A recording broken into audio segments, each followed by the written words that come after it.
Hi friends, welcome to our channel.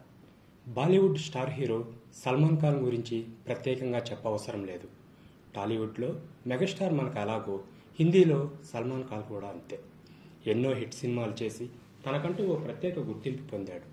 Hits ఫ్లాప్తో సంబంధం లేకుండా తనకంటూ ఫ్యాన్ బేస్ తయారు చేసుకున్నాడు. ఇటీవలే సికిందర్ మూవీతో మన ముందుకు వచ్చాడు. కానీ ఆశించిన ఫలితం అయితే అందుకోలేకపోయాడు. ఈ చిత్రంలో సల్మాన్ ఖాన్కు జోడీగా పూజా హెగ్డే నటించింది.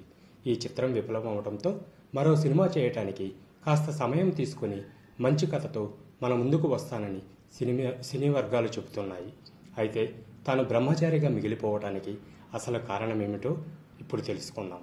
సల్మాన్ ఖాన్ బ్రహ్మచారిగా మిగిలిపోవటానికి ఒక హీరో కారణమని అతనే ఓ ఇంటర్వ్యూలో వెల్లడించాడు. నటి జూహీ చావ్లాని ప్రేమించా, పెళ్లి కూడా చేసుకుందాం అనుకున్నా. అయితే ఇదే విషయాన్ని ఆమె తండ్రితో చెబితే ఆయన నన్ను ఒప్పుకోలేదు. ఆయన అంచనాలకు తగ్గట్టుగా నేను లేనేమో అని అనుకున్నా. అందుకే ఆమె కూడా ఆలోచించకుండా నన్ను రిజెక్ట్ చేసింది. పెళ్లి చేసుకుంటే ఆమెనే చేసుకోవాలని చాలా కలలు కన్నాను. కానీ అవన్నీ మధ్యలోనే ఆగిపోయాయి. జూహీ చావ్లా నాతో పెళ్లికి ఒప్పుకోకపోవడంతో సింగిల్గా ఉంటున్నానని సల్మాన్ ఖాన్ చెప్పుకొచ్చారు. ఆమె మాత్రం జయమార్తిని పెళ్లి చేసుకుని సంతోషంగా ఉందంటూ ఓ ఛానల్కి ఇచ్చిన ఇంటర్వ్యూలో చెప్పుకొచ్చాడు సల్మాన్ ఖాన్. ఈ వీడియో మీకు నచ్చినట్లయితే లైక్ చేయండి, షేర్ చేయండి, సబ్స్క్రైబ్ చేయండి. Thank you.